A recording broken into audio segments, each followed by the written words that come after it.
Irmãs, os meus irmãos, uma boa noite. Sejam todos muito bem-vindos a essa nossa casa abençoada, iluminada de Jesus, que nos recebe sempre de braços abertos, todas as vezes que aqui viemos. Que Jesus, na sua bondade infinita, possa nos abençoar, nos iluminar, a nossa caminhada aqui na Terra, nos dando força, muita coragem, para que possamos continuar sempre com o pensamento positivo, sempre levando as nossas forças a Jesus, pedindo a Ele sempre o seu sustento.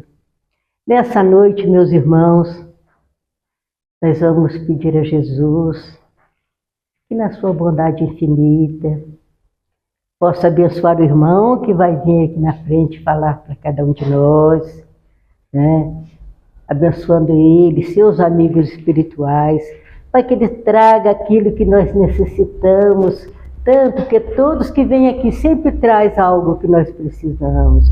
Então, nós vamos com uma prece humilde, pedir a Jesus que continue derramando as vossas bênçãos, força e luz sobre cada um de nós, continua nos amparando a nossa caminhada. Cada um de nós que aqui viemos com uma necessidade. E nós sabemos que a espiritualidade amiga está aí pronta para nos ajudar.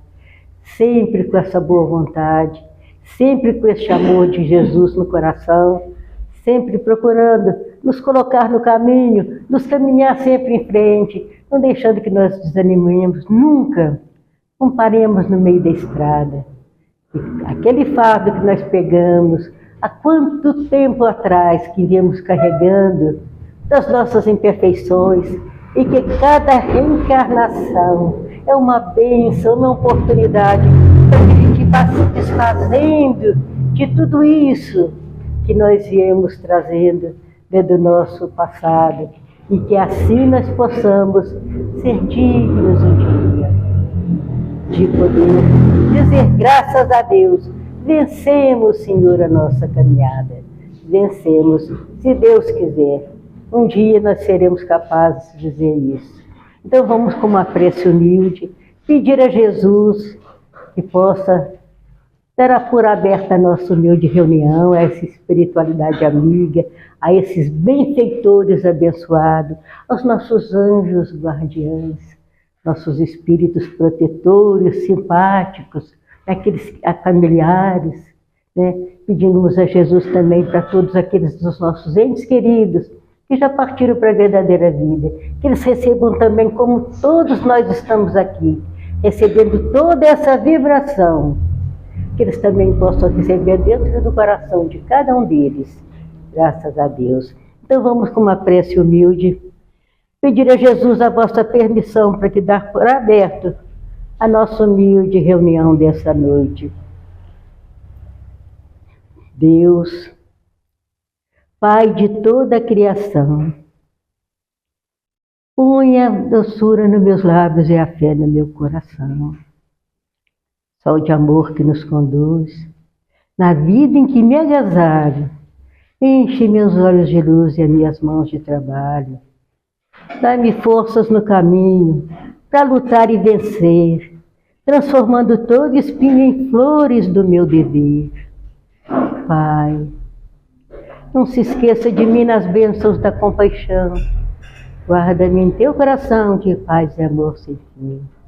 Com essa humilde prece, pedimos a Jesus que possa iluminar a cada um de nós, que possamos entender, compreender bem as palavras do nosso irmão que ele vai trazer para nós. Ele vai falar de um apóstolo de Jesus, deve ser o 13º apóstolo de Jesus, esse irmão que ele vem trazer a palavra dele essa noite. O nosso irmão abençoado lá de Sacramento. Que Jesus abençoe a todos, que a paz de Deus nos ilumine sempre. Usem que a sua palavra, o seu momento. É meu filho, gente, é por isso que tenho certeza que os irmãos vão colher muita coisa boa. Não sou mãe coruja não, estou falando assim, por falar mesmo, Ainda bem que ela falou que é filho, então vocês se perdoem a nossa fala. E não é só nossa fala não, porque nós não somos palestrante, orador. Vocês estão adocicados com a nossa irmã Cristiane, a última palestra que teve aqui, né? Agora então Jesus os abençoe e muito. O passe hoje tem premiação para cada um que saiu da sua casa e veio aqui hoje. Mesmo que quem está no grupo e sabia que era nós que íamos estar aqui. E como não somos palestrantes nem orador, é falador espírita. Desculpe a pronúncia de alguns nomes que vamos citar aqui essa noite, porque falaremos mesmo desse trabalhador. É o maior trabalhador, se podemos falar assim, que apareceu aqui no Brasil, dentro da cristandade, através dos postulados da doutrina espírita. Mesmo antes de se tornar espírita, ele já era um cristão na acepção da palavra. Eurípides Barçanufo. Quem o conhece, o admira. Em 38 anos encarnados na Terra, da sua última vinda, em que ele encarna em Sacramento em 1º de maio de 1880, nasceu no dia do trabalho.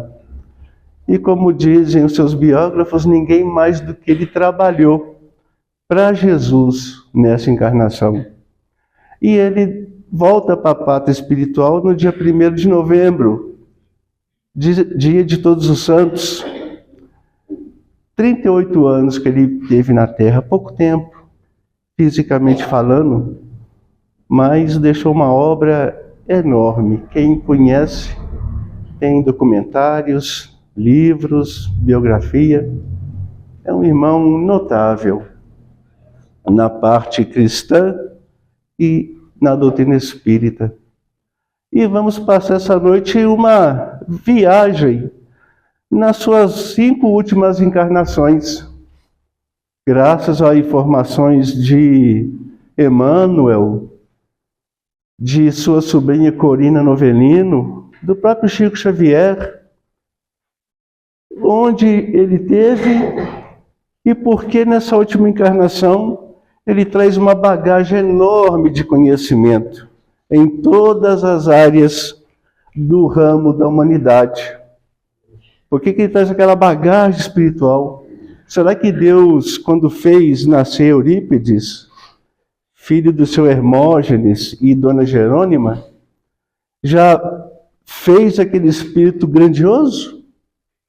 Por gostar daquele irmão? E fez ele assim, diferente de nós, que mal sabe contar a matemática.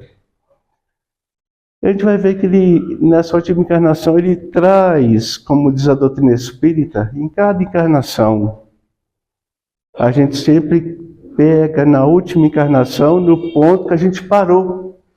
Na última encarnação, hoje somos produtos do que fizemos no passado. E como vai ser meu futuro? Como é que vai ser minha vida espiritual? Como vai ser minha próxima encarnação? Olha o que tu és agora.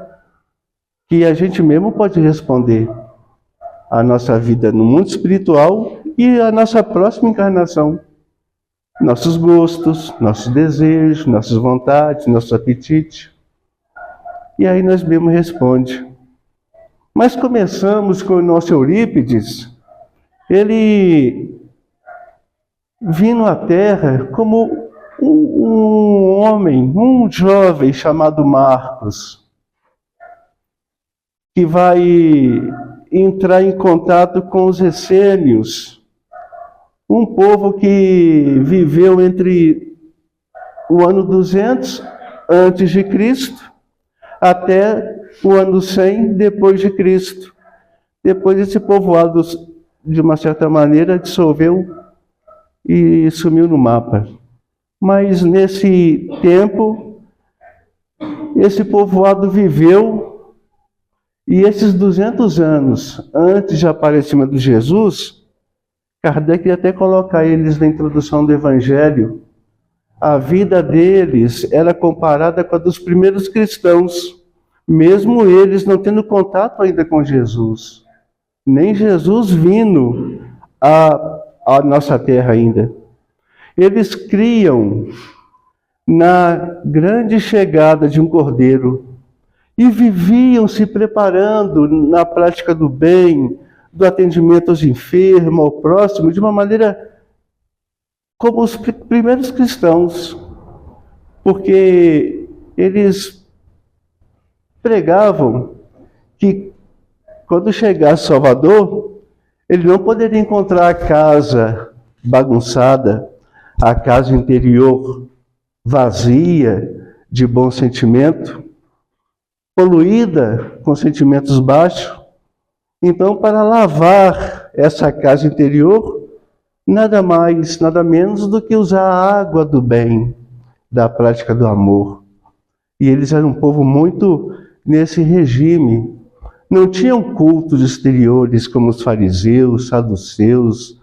Eles não eram hipócritas religiosos. Eles viviam o cristianismo antes de Cristo aparecer. E Marcos, esse jovem rapaz, cujo pai tinha muita estima pelo filho, certa feita ele chegou para o pai e falou: pai, ele estava dolorido de saber que o seu pai, a família dele, seu pai, tinha algumas centenas de escravos. E ele, com compaixão daqueles irmãos que estavam ali como escravos do seu pai, falou: pai, liberta esses pobres coitados. E o pai, amando muito o filho, dá liberdade para os seus escravos. Falam centenas, alguns, outros falam que era em torno de 200 escravos que o pai de Marcos tinha.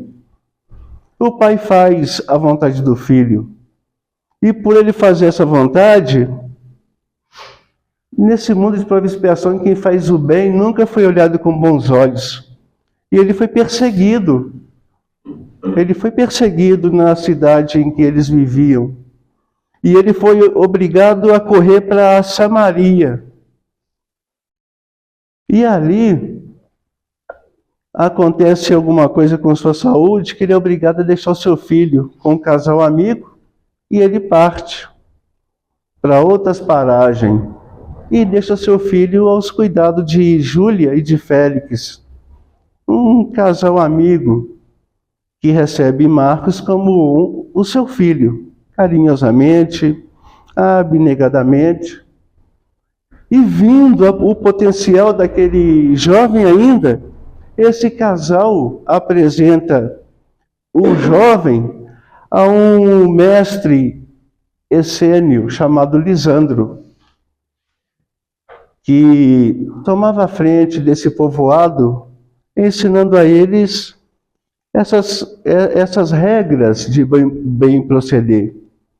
E logo que Lisandro encontra com Marcos, ele fala com ele que eles estavam à espera de uma grande estrela, de um Salvador, que viria ao mundo trazer a boa nova, trazer esperança, porque a esperança é uma flor, dizia Lisandro, é uma flor miraculosa que perfuma o ideal, conduzindo os homens aos bosques mais iluminados do encorajamento e da alegria.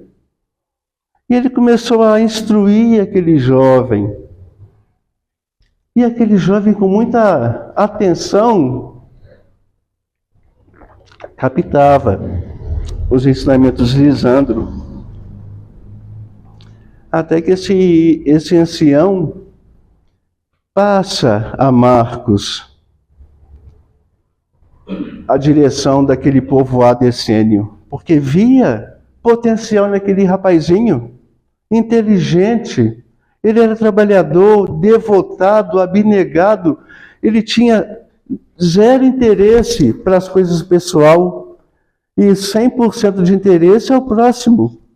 E ele falava, fazendo uma reunião para os irmãos, e eu entregando doravante a direção ao jovem Marcos, eu tenho certeza que essa cidade das flores, bosque das flores, será um oásis de fraternidade ao encontro dos sofredores, dos necessitados. Ele saberá conduzir melhor que eu.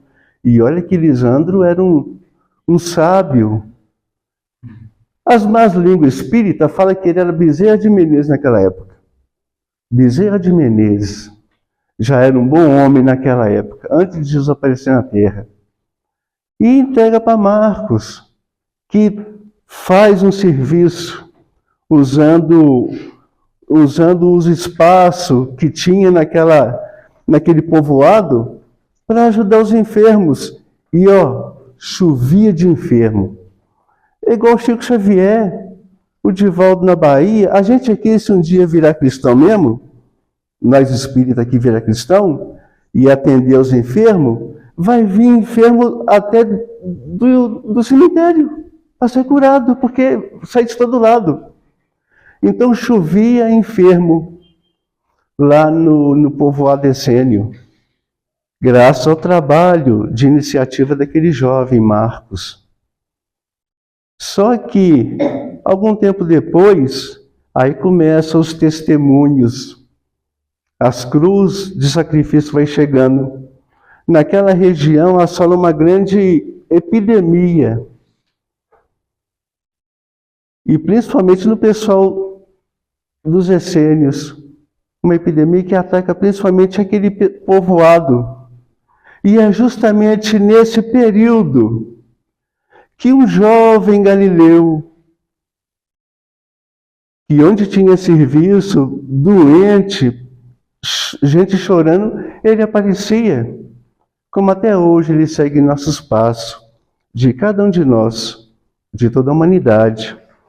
Então foi nesse período dessa grande epidemia, em que Marcos com seus ajudantes cooperavam na ajuda, esse jovem galileu aparece ali naquele povoado para ajudar. E ele adentrou numa antessala, aquele jovem, e lá ele permaneceu meio que parado. E Marcos, na sua lida, corre para lá, corre para cá, adentrou a mesma sala e bateu com aqueles olhos manso que Marcos trazia. Ele era um cristão sem conhecer Cristo. Ele bate os olhos lá no canto da sala e vê aquele jovem, aquele adolescente, paradinho lá, como diz Marcos no livro A Grande Espera, de Corina Novellino. Aquele Galileu, que era um espírito de luz inapagável, ele apagou da própria luz para não obscurecer o ambiente com a sua luz. E Marcos, com seus olhos mansos, ficou, namorando aquela figura esbelta daquele jovem Galileu. E ele demorou olhando, e quando Jesus volta-se para ele, todo aquele pessoal esperava o Cordeiro. Ele nota no olhar e na vibração daquele jovem, que ele era a tão esperada estrela, o Salvador que viria.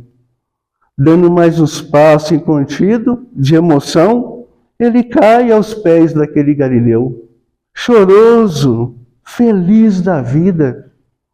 Encontro com Cristo. Mas ele não era conhecido como Cristo lá não, que ele era jovem ainda, mas a ajudava. Quantas vezes Maria, mãe de Jesus, imagina vocês vendo o filho de vocês trazer um bandido, esses que ficam aí para as pracinhas, né, usuários, vocês vão falar, não anda com ele não, que é uma companhia, né? Aí eles falam assim, muitas vezes Maria via Jesus com os ladrãozinhos, com os ladrão, dando mão a 2 ladrões ao mesmo tempo. Aí eles falavam que Maria ficava uma espada de 2 gumes. Como é que ia falar para ele que aquilo era errado? Ajudar o próximo? Ela que era também um sinônimo de amor. Ela ficava feliz, preocupada, porque ela é uma criança. mas feliz, porque ele estava no caminho das vontades divinas. Então, aquele irmão, ele volta a si. E Jesus, ainda jovem, não começou a sua missão ainda, diz para Marcos que ele tinha um grande fardo, um fardo luminoso que ele carregava em suas existências e viria trazer em outras existências esse mesmo fardo para cooperar na humanidade com a prática do amor, que é o remédio que salva a todos nós do nosso orgulho, da vaidade e do egoísmo, segundo os ensinamentos do Evangelho, segundo o Espiritismo. Porque, como vamos ver mais tarde, quando ele volta de novo, o Eurípides, como um pastor evangélico, ele falava tão fácil de Jesus, que ele tirou Jesus daqueles emaranhados, aquele novelo de dogmatismo, de cerimônia que a religião pôs Jesus, inalcançável para cada um de nós, mas aquele pastor, ele desenovelava Jesus do dogmatismo religioso, das práticas de ordenação humana, um pastor protestante. Vamos ver mais tarde. Porque ele conseguia trazer isso. Então é isso que a doutrina espírita mostra hoje. A prática do amor e da caridade. Não é frequentar tal ou qual religião. Tanto é que Chico Xavier falava: quem ama o próximo não precisa de religião. Porque a religião é amor ao próximo. Jesus pregou alguma religião? Jesus instituiu alguma religião na Terra? Muitos falam que sim, mas com certeza, e todos os biógrafos sérios dele dizem que não. Jesus não instituiu nenhuma religião na Terra, porque já tinham várias religiões no mundo. Ele instituiu a prática do amor ao próximo, coisa que todos nós religiosos fala e não faz. E ele vem nos ensinar como fazer isso. E não precisamos de religião para isso, não. Porque Paulo de Tarso já falava, né? Somos templos vivos de Deus. Nós, o corpo nosso, é um santuário bendito que recebe o Espírito para que ele possa utilizar da visão, da fala, da audição, dos movimentos em prol do outro. Então Jesus não instituiu nenhuma religião na Terra. Quem fala isso está falseando a personagem de Jesus. Ele não instituiu. Então, eles reconhecem Cristo. E ele começa a falar com Marcos da missão que ele teria de cumprir, desse fardo luminoso, que as suas existências futuras viria chamá-lo na prática do amor, mostrando a transformação da humanidade dentro desse princípio. Que sem amor não há salvação. Kardec fala isso 18 séculos depois, capítulo 15 do Evangelho segundo o Espiritismo. Ele não colocou fora do Espiritismo, porque muitos pregavam, né, naquela época, falar da igreja na salvação, falar da verdade na salvação, dividindo filhos do mesmo pai, dividindo nações do mesmo país. E Kardec vem e faz a proposta de Cristo, fora da caridade. Kardec não foi na onda humana, fora do Espiritismo, na salvação. Ele não cometeu esse erro. É igual um vinho de qualidade pura. Você queria adulterar ele. Adulteraram o Cristo. Adulteraram os ensinamentos do Cristo. Todo mundo lê ele e ninguém se entende. Porque ele está enovelado nos dogmas e nas práticas exterior, na cerimônia, nos ritual.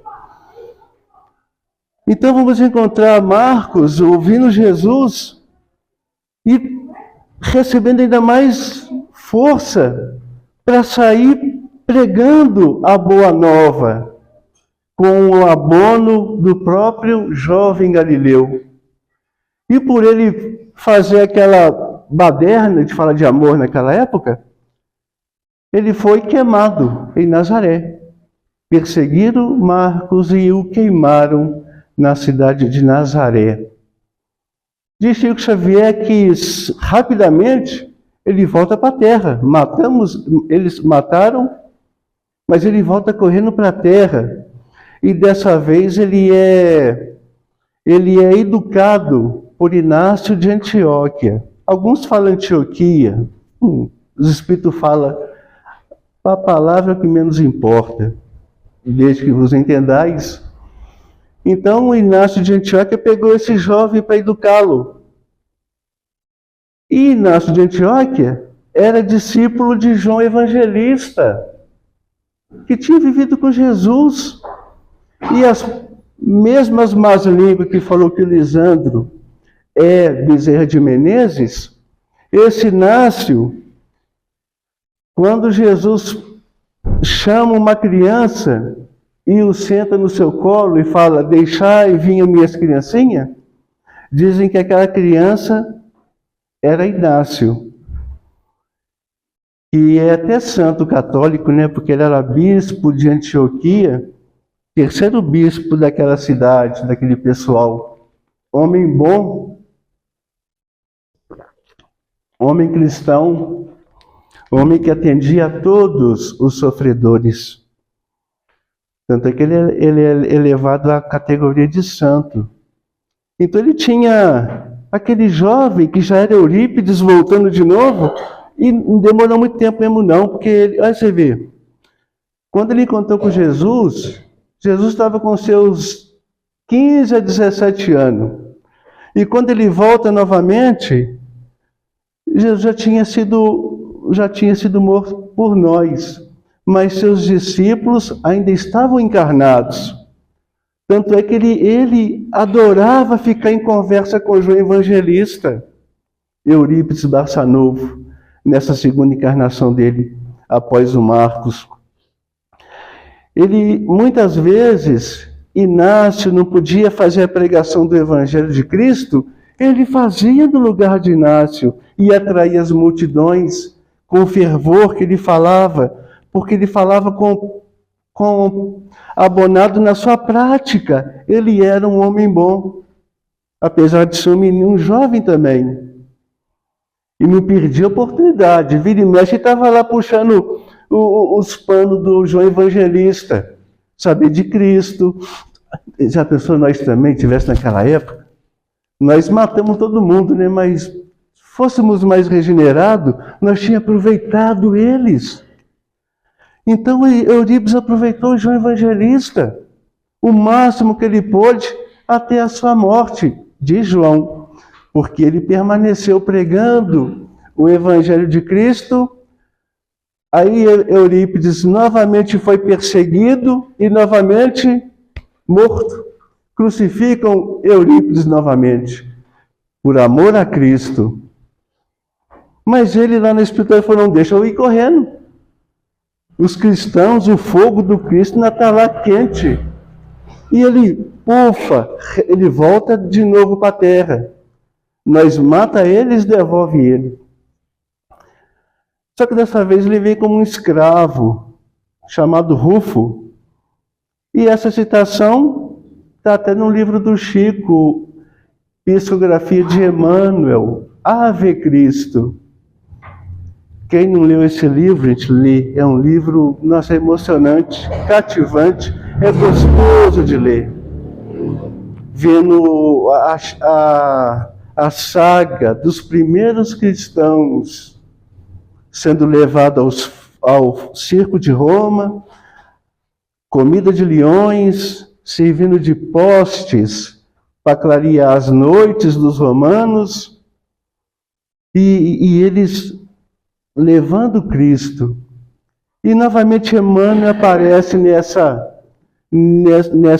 meio, no século III, como Rufo. Ele era escravo, mas também cristão. E como ninguém, ele falava de Cristo. Quem via Rufo falar, falava assim, ele conviveu com Cristo, ele conheceu Jesus. Mas quando Rufo encarna, Cristo já tinha sido morto fazia tempo. Mas ele falava como se, porque ele conhecera Jesus há 2 encarnações atrás, como Marcos, lá no povo essênio. E Rufus também não teve uma vida assim muito boa, porque o governo de Roma naquela época ainda era pior do que Herodes ainda. Herodes era mais maluco, obsidiado do que mal, né? Quem via aquele filme lá do Covardes vai ver a personalidade de Nero. Mas esses, depois que veio depois dele, eram cruéis demais. Eles inventavam modo de matar cristão, de perseguir. Não é só cristão não, né? Todo mundo que desobedecia a eles, escravos. Mas aí um dia eles conseguem novamente pegar Rufus, o pregador cristão, e fazem-no de todo modo para que ele renegue a doutrina do diabo. Não é espiritismo não, tá gente? Jesus na época era conhecido como doutrina do diabo, igual nós hoje. Vocês vai lá? Coisa do diabo. Então o soldado com ele preso queria que ele renegasse aquela doutrina do Cristo mistificador. E ele, com toda a sabedoria e causa que ele tinha, fé inabalável, ele dizia que não poderia fazê-lo porque ele não era mistificador. Mistificador eram os homens que mentiam em nome de Deus. Mistificador eram os homens que criavam necessidades de matar os outros, com falta de amor ao próximo. Ele falou, não renegarei a minha fé cristã. Jesus, ele é verdadeiro e o Salvador de todos nós. Como renegar a verdade? E aí eles apelam, levam sua esposa e as 2 filhas perante a ele. Apelam para o coração dele, sentimento de pai. Se tu não renegar, elas também vão juntas. Tu vai morrer, tu vai sujar o nome da família como um suicida qualquer, por um mistificador, e elas podem ser vendidas, separadas, cada um para o seu lado. E ele assim, não, eu confio em Cristo, confio em Cristo. Ele nunca deixou ninguém órfão nessa vida, não. Não é isso. Nós homens temos um julgamento, mas Cristo tem outro. Mesmo assim, o algoz, não renegarás e não. Tenho fé, porque Cristo não deixa ninguém órfão.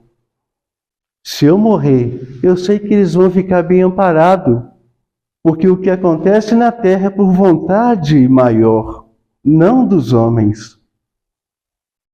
E eles amarram a Rufo no rabo de uma besta, de um burro, de um cavalo selvagem. E para que ele fosse aí arrastado, já que não renegava de jeito nenhum. Mas antes dele ser arrastado pelo cavalo, alguém comprou a família dele inteira. Não só a esposa ou não só as filhas.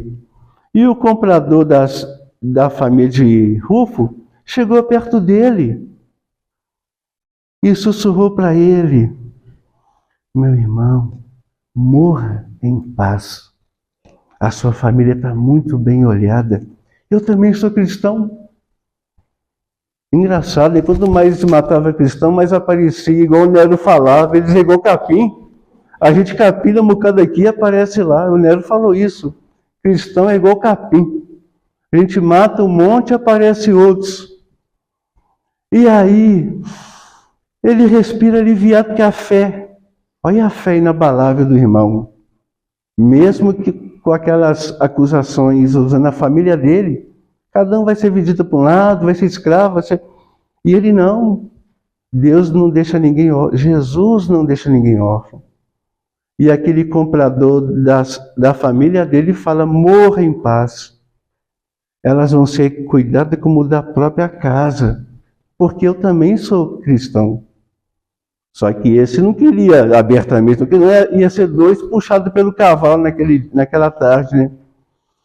Aí ele é aliviado, sabendo que a sua família estava em boas mãos, e sai o cavalo a 1000 por hora, esfolando ele vivo, e pela terceira vez, lá vai ele sendo morto de novo por Jesus. Aí na espiritualidade ele falou, agora deixa eu esperar um bocado aqui. Ele pediu para ficar lá um bocadinho, falou, não, bobo, 3 vezes, não tem lá, tá feio. Ele vai aparecer na Terra, na Suíça dessa vez, no ano de 1741, como Johann Caspar Lavater, ou Lavater. Desde jovem, essa criança era dada ao serviço, não parava. Ideais enormes, além do terra-terra, foi crescendo na mesma natureza de ser um homem bom, um homem cristão. E ele assume a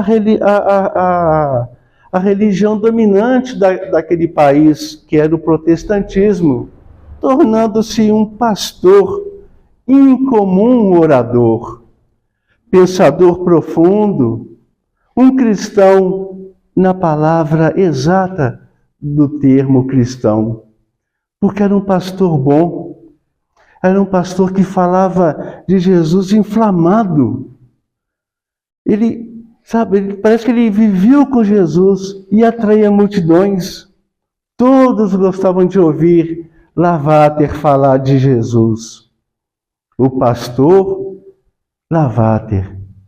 E ele falava incansavelmente. Não só falava, na sua vida pública e família, ele era um cristão na sua acepção da palavra. Ele cria na imortalidade da alma, na comunicação dos espíritos. Tanto é que mais tarde ele manda umas cartas para Maria da Rússia. Ele trocava confidências com ela, de psicografias dele com o mundo espiritual. Tanto é que ele desencarna em 1801, antes de Kardec reencarnar.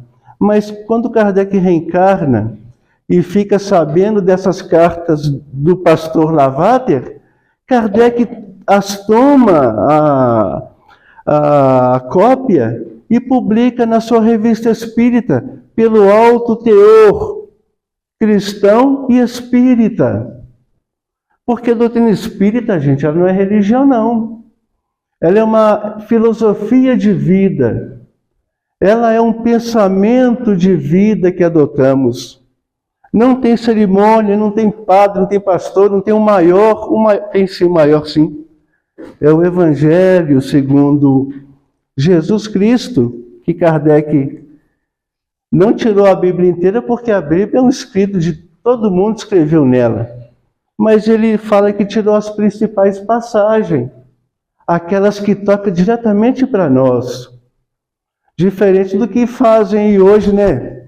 Vão fazer uma pregação de missa, ou eles têm as leituras particulares, como se fosse uma coisa gravada, uma coisa monótona, repetida, não uma coisa viva.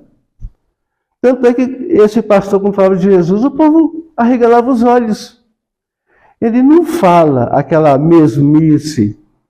Ele sai daquela batido da tecla. Ele faz um hino de fraternidade cristã. Ele faz um cântico de amor a Cristo. E ele cria nas ideias espíritas sem Kardec ainda ter reencarnado, sem Kardec ainda ter instituído os princípios espíritas. Ele os vivia. Reencarnacionista, ele era poeta, ele era filósofo, ele era teólogo. Ele era um espírito de alta envergadura. O seu Eurípides, dessa vez na Suíça, respirando, depois de ficar um bom tempo lá na espiritualidade. E ninguém mata ele dessa vez, não. Pelo menos não por Jesus, né? Mas há uma guerra lá meio civil, e ele defendendo a cidade, ele é morto. Mas não tem nada a ver com Cristo. Isso aí é guerras políticas. Aí ele foi morto também por isso. 1801. Ele viveu de 1741 a 1801. 79 anos depois ele volta. Aí sim, como nós o conhecemos nessa última encarnação. 1880, ele vem com o seu Eurípides, Barçanufo, filho de Hermógenes Ernesto de Araújo e a dona Jerônima Mendonça de Pereira, trazendo, desde pequenininho também, gente, ele gostava de trabalhar. 4 anos, 5, 6, eles viam ele lá na linha férrea do Cipó, guardando os burros ou os cavalos dos tropeiros em troco de moeda, porque o pai era pobre e doente, sofria de uma doença chamada beriberi, é isso mesmo? Beriberi, fraqueza nos ossos, falta de vitamina B1. Ele era um homem fraco, por falta dessa vitamina. E a mãe dele também não era muito bem de saúde, sofria de ataque de nervo. Qualquer coisa que abalasse ela, desmaiava. Principalmente se fosse na igreja. Então, desde pequeno, ele trabalhava, cuidando, ele tomava conta dos bichos, e quando os tropeiros iam embora, ela jogava uma moedinha para ele. Ele tinha um bolsinho que guardava as moedas. Aqui, papai, ó, comprar pão para nós. Pão para nós. Sabe quantos que eles eram na família? 17 pessoas. 15 filhos e o casal. Ele era o terceiro. Então, para comprar pão para nós, papai. Ele já ajudava desde pequenininho no custo da família, dado ao trabalho. E quando foi para a escola, Colégio Miranda, ele dava aula para os colegas dele. Ele estava além. A inteligência dele era enorme. Para mim, como não fosse, né? Há 2000 anos ele já sabia tudo de Cristo, antes de Cristo ser Cristo. E agora isso é fácil para ele. Estava no espírito dele. Já era evoluído. Então ele dava aula para os próprios colegas. Até que um dia o seu Miranda faz uma reunião com o pai dele, chamando o pai dele, falando: meu Deus, o que meu filho aprontou lá na escola? Ele é um menino tão bom. Será que ele fez bagunça? Será que está atrasado? O pai dele falou: a gente só pensa coisa ruim tem hora, né? Fala que tem uma notícia para dar, nós só não pensamos nas coisas boas. E o pai foi cheio de dúvida. O que meu filho aprontou? O que é de mim com meu filho? Aí quando ele fica sabendo que o Miranda falou para ele: eu quero falar para o senhor o seguinte, a escola não tem nada para ensinar para o teu filho mais. E o filho dele ainda é uma criança. Ainda ia virar um adolescente. Criança ainda. Aqui não tem como dar mais aula para o teu filho. Ele que dá aula para nós. Se você quiser fazer trabalho com o professor, vai ter que mandar ele lá para o Rio de Janeiro. Lá ele vai ter recurso para ele. E o pai dele ajunta um troquinho, faz umas economias, deixa de comer um bocado, né? Pobre é assim, né? Fazer alguma coisa, fazer uma casa, tem que deixar de comer, né? Comprar. Mas só que quando a mãe dele fica sabendo que ele vai viajar, ela dá a pior crise da vida dela. E aí o Eurípides desiste da ida para o Rio de Janeiro, preferindo ficar em Sacramento. Mas aí vamos ver que o Eurípides, ele era um autodidata. Ele não precisava de escola, não. Bastava dar um livro para ele. Ele corria o olho no livro e tornava-se um advogado ou um médico. Médico, ele se tornou médico. Certa vez o médico passou uns dias na casa dele, alugaram um quarto para o médico. Ele viu que tanto de livro, é igual jogar uma criança numa fábrica de chocolate. Ele deu um pulo de alegria e mergulhou nos livros. E se tornou médico lendo aqueles livros. Médico homeopata. Tanto é que com 17 anos ele abre uma farmácia. Para quem? Para o pobre sofredor. Gratuitos os remédios que ele dava. Não, o Bezerra cobrava dos ricos, ele nem dos ricos cobrava, nem quem podia pagar, ele era mesmo um cristão. Então, ele, com 17 anos, ele abre uma farmácia homeopata, distribuindo remédio, e igual aconteceu há 2000 anos lá com o Zessênio, chovia enfermo de todo lado. Ele mandava até para o endereço pelo correio. Ele atendia receitista, ele receitava também as coisas para quem precisasse. Então, Eurípides foi desenvolvido nessa linha de trabalho e dedicação ao próximo. A preocupação com a mãe era curar a mãe dele que ele queria.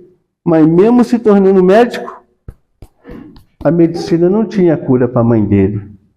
E para piorar o caso dele, ele fica sabendo que o seu tio, o seu Mariano, começou a mexer com essas coisas do diabo. Ele muito católico, porque com 20 anos, ele em Sacramento, ele funda com alguns amigos a instituição de caridade São Vicente de Paulo, na igreja em que ele ia. Ele funda esse trabalho de caridade ao próximo, essa associação vicentina, junto à igreja. Obra de Eurípides, lá em Sacramento, para ajudar o próximo, com 20 anos de idade. Mas nessa época também, além de farmacêutico, e esse diretor, fundador da Associação Vicentina, ele entrou na política, vereador, ele já era diretor de teatro musical artístico.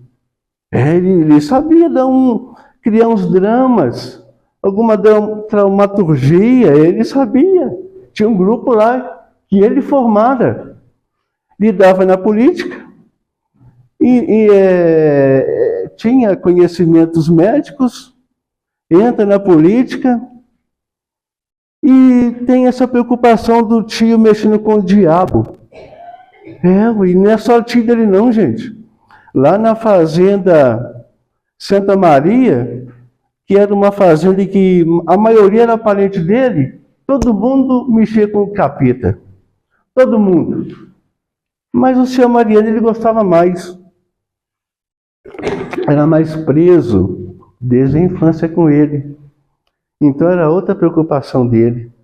E ele, um jovem culto, que tinha todos os recursos da eloquência, quando pegava para conversar com o tio Eurípides, um homem mal analfabeto, sem recursos literários, mesmo espírita, ele não tinha argumento para debater com Eurípides.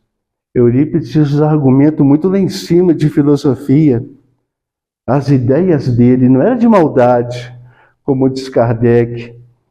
Tem hora que você lidar com uma pessoa que tenha má fé, deixa ela por conta dela. Mas se a pessoa vir com boa fé, tente trazê-la para o seu lado. Porque é uma pessoa boa. Como Saulo de Tarso. Ele não era mau. Matando, cortando... Ele não era mau, não. Ele queria que a religião de Moisés prevalecesse. Não era por maldade.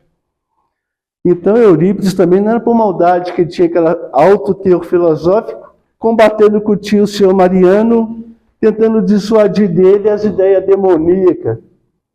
Porque na igreja que ele frequentava, vinha o padre e falava: isso é coisa do demônio, vai para os infernos, para os quintos do diabo que te carregue. Imagina religioso falar isso, gente. Cadê o amor ao próximo? Né? Cadê o perdão das ofensas? Né? Um pároco falar isso? Então a gente vê que ele tinha, a cabeça dele esfogueava. Porque ele já tornou médico, não tinha cura, a medicina para a mãe dele. E agora como é que fazer com o tio, o senhor Mariano? Mas um dia, o tio, o senhor Mariano, estava com um livro do Leon Denis.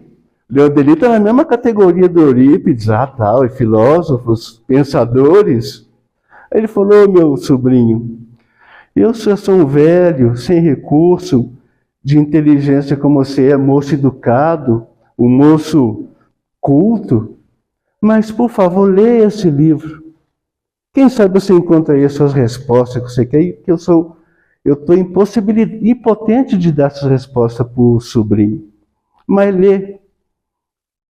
Foi um dia que o senhor Marino, o tio, foi dormir na casa dele e falou: hoje eu trago o tio para o catolicismo, né, que é a verdadeira religião, né, que pregam como coisa que tem verdadeira religião. E Jesus não colocou nenhuma. Aí ele falou: é hoje que eu trago o tio para a verdadeira religião. Mas aí o tio deu um contra-ataque, deu o Leon Denis para ele depois da morte. Lê isso. Ele pegou o livro, abriu a introdução. Quem gosta de ler introdução de livro aí? Ou já vai direto nos casos, no romance? Introdução é a parte principal de qualquer obra. Introdução. Então ele foi na introdução. E a introdução, caiu o queixo dele. Ele foi para o quarto e o tio Mariano de olho nele. O quarto dava... É igual casa de pobre, né? Dá para ver a casa, dá para ver a cozinha, banheiro, tudo de um lugar só. E ele viu que ele adormeceu, o tio seu Mariano acordava e estava o sobrinho lendo. Ele dormia de novo, 3h30 da manhã acordava e o sobrinho estava lendo. Ele dormia de novo, 4h30 da manhã, o sobrinho estava lendo. Leu o livro numa noite. E aquilo muda as ideias de Eurípides do Barçanufo com relação à doutrina espírita.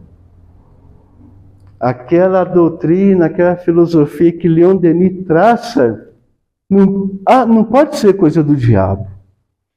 Diabo é quem está falando que isso é do diabo, se houver diabo. Então o Eurípides fica balançado com aquela leitura da obra espírita de Leon Denis. E o cavalo vai cair mesmo para ele é quando ele convida um amigo, numa sexta-feira da Paixão, para ir ver uma reunião daquelas que o senhor Mariano ia, tios avós dele, primos, centro espírita, tudo é família, né? Vem na quarta-feira e quinta para vocês verem a família da Dona Célia do lado e a do Chiquinho Gomes do outro, né? Assim, Dona Célia, da Carlota Maria Gomes? É tudo, como diz Kardec, mediunidade é hereditário. Essa doença pega, viu, gente? É da família. Mas todos podem participar também, viu? Pode ficar à vontade, quem quiser fazer parte. Mas aí a parentalhada dele, tudo estava lá naquela sexta-feira da Paixão. E ele não tinha avisado ninguém que ia na reunião. Está acabando, tá, gente? embora tem muita coisa para falar dele, mas o principal era as encarnações passadas, para saber por que ele hoje ele foi aquela potência de homem, de cristão, de espírita. Tinha todas as faculdades mediúnicas, mais do que as do Chico, e tinha todas que vocês podem imaginar. Ele era médium. Só para falar essa base que ele teve hoje, não é Deus que deu. É uma bagagem que ele vem trazendo, ó. Até pastor ele foi. Mas um pastor verdadeiro. Capítulo do Evangelho 21 fala sobre haverá falsos cristos e falsos profetas. Em todo lado tem falso profeta. Em todo lado tem. No Espiritismo tem, em toda religião tem. Mas aí, só para falar essa base dele hoje. E ele, sem avisar para ninguém, ele chama um amigo. Vamos hoje lá na fazenda, lá no Centro Espírita Amor e Caridade. Fé e Esperança. O amigo dele, vamos lá. Até estranhou, porque ele era católico. Católico mesmo, praticante, que era um homem bom, honesto, trabalhador. E foram. E chegaram lá, gente, ele já notou uma coisa, o centro estava lotado, que todo mundo gostava de ir lá. Quanto mais os padres falavam contra, a gente é meio assim, né? Se falar não vai, aí que a gente vai, não é assim? É um perigo falar com nós, não vai lá não. Aí que a gente vai mesmo. Todo mundo estava lotado lá naquele centro. Mas tinha 2 lugares vagos. Parecia que alguém estava esperando eles. Sentaram e começou os trabalhos da noite. E o seu Eurípides, em pensamento, pensou assim: se é verdade que quem morreu volta, porque as mais línguas falam que não, né? Morreu, não volta. Aí ninguém lê Bíblia, né? Quando Jesus sobe no Monte Tabor e vem Moisés, vem Elias, dois defuntos. Ninguém lê Bíblia, né? Quando Saul vai visitar Pitonisa e o rei Davi volta morto e dá uma comunicação para ele. Está na Bíblia isso. É Kardec que escreveu isso? Não, está na Bíblia isso. E quantas outras passagens espíritas temos lá? E eles afirmam que ninguém volta para falar. Todos aqui têm parente morto ou amigo. Todos já sonhou com os seus mortos. Seja mãe, seja um pai, seja um tio, um avô. Todo mundo já sonhou. Como não voltam? Então, se é verdade que os mortos falam, eu quero que o espírito de João Evangelista venha através do seu Aristide e me explique sobre as bem-aventuranças. Ele mal acabou de falar, o Aristide tomou a palavra. Segundo os biógrafos do Aristide, nem se vocês dessem uma garrafa para ele fazer o olho, ele sabia, de tão analfabeto que ele era. Não fazia um ó nem com o fundo da garrafa. E ele discorreu sobre as bem-aventuranças. Eurípides ficou até os 25 anos na Igreja Católica. E ele nunca ouviu padre nenhum falar das bem-aventuranças de Cristo como aquele Aristide, um roceiro. Igual o Jacó era, quando manifestava aqui seus guias, dando instruções maravilhosas para cada um de nós. A Francisca não. O Chiquinho Gomes, Dona Carlota, Dona Leleza e quantos outros? Dona Célia. Não é irmãos que não tem diploma nenhum, não é médico, não é advogado, mas fala melhor do que qualquer padre e pastor. Porque não é nós, como dizia Chico, nem aí já é eles que falam. Então ele falou sobre as bem-aventuranças, Eurípides ficou de queixo caído. Ali, como disse um amigo falando num documentário, fala ali, foi a história de Damasco dele. Como Saulo teve a história de Damasco e vira Paulo, a fazenda Santa Maria foi a estrada de Damasco do seu Eurípides. Porque dali em diante ele se torna espírita. E como ele ainda tinha ele era diretor, fundador da Irmandade São Vicente de Paulo, e ele estava quieto nessa parte, no Centro Espírita, o São Vicente de Paulo manifesta-se e fala: irmão Eurípides, te acompanho, não é de hoje nas encarnação. Vai lá na igreja, tira qualquer vínculo seu de lá, porque o seu trabalho é aqui, junto à doutrina espírita. Não é mais lá na Igreja Católica. Lá te serviu, nos serviu, mas agora em diante eu preciso de você aqui, para a gente trabalhar junto.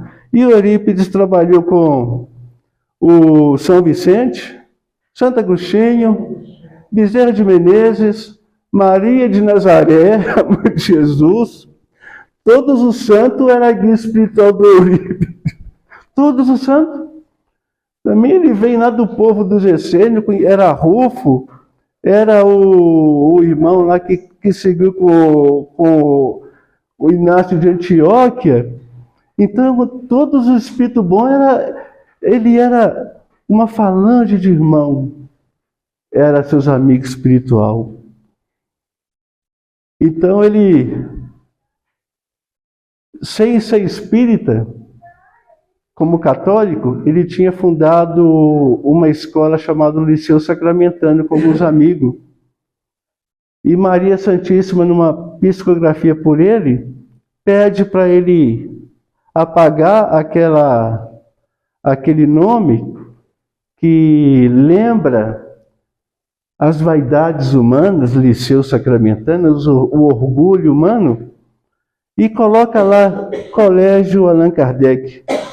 E Maria Santíssima fala que eu acobertarei com meu manto sagrado essa instituição. E não preocupa, os alunos vão voltar tudo sob minha égide, sob minha proteção. E foi o que aconteceu. Porque quando os pais souberam que ele se tornara espírita, tomou os alunos tudo dele. Ele teve que fechar o colégio. Ele dava aula além de aula de teatro, astronomia, teologia, química, física, algumas línguas estrangeiras, religiosa. Mais tarde ele vai dar, segundo a própria Maria Santíssima pede, Colégio Allan Kardec, e às quartas-feiras ensina, ministra ensinamentos do Evangelho do meu filho, às quartas-feiras. E foi o que ele passou a fazer. E aos poucos os alunos foram voltando, porque eles queriam de novo o tio Eurípides. E não adiantava ninguém ir lá, porque quando ele fazia suas pregações lá no colégio, toda a cidade ouvia, pela mediunidade que ele tinha. Igual como pastor, ele falava e todo mundo ouvia, mesmo sem ir a sua igreja protestante, tinha na sua Assembleia de Deus, daquela época, né? Então ele falava e toda a casa, quem que está falando, mamãe? Ah, é o seu Eurípides lá. Mas aí, meus irmãos, a gente só sabe que Eurípides Barçanufo, para chegar nessa encarnação como ele foi, aquela pessoa incrível, um vereador sem igual na cidade de Sacramento, ele larga a política porque os próprios vereadores queriam aumentar o tempo de permanência lá de 4 para 6 anos.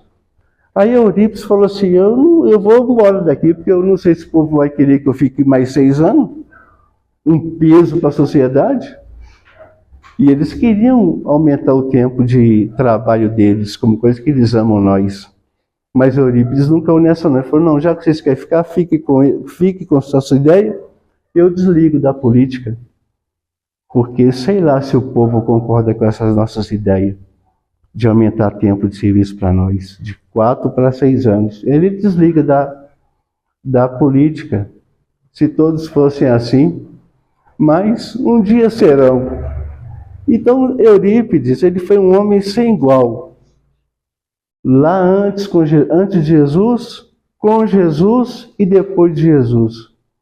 E até hoje ele continua trabalhando, ajudando a nós espíritas. Porque certa feita ele encontrou com Jesus no mundo espiritual, Jesus chorava. Aí ele pergunta por que Jesus chorava. Se era pelas pessoas más, pelos homens maus, assassinos. Deus fala assim, não, eu choro por aqueles que sabem do meu evangelho e não praticam. Então hoje ele trabalha intensivamente para que nós espíritas fiquem no bom caminho, o centro espírita caminhe com Jesus. Ele fez até um hospital de louco espírita lá. Um hospital de louco. Até que eles têm razão, né? Ele lá faz louco e fazem mesmo.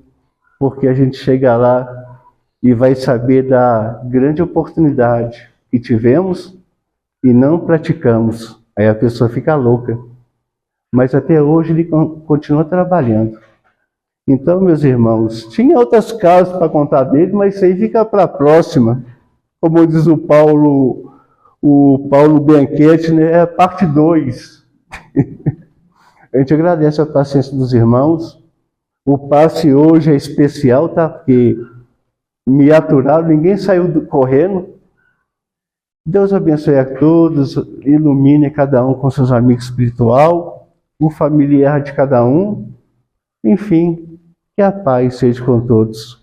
E a gente agradece a direção da casa, a Aparecida, pela oportunidade também. Está falando um negócio do rapaz aí que era 17 pessoas, 15 irmãos, 17 filhos, então meu pai pagou. Era 15 irmãos.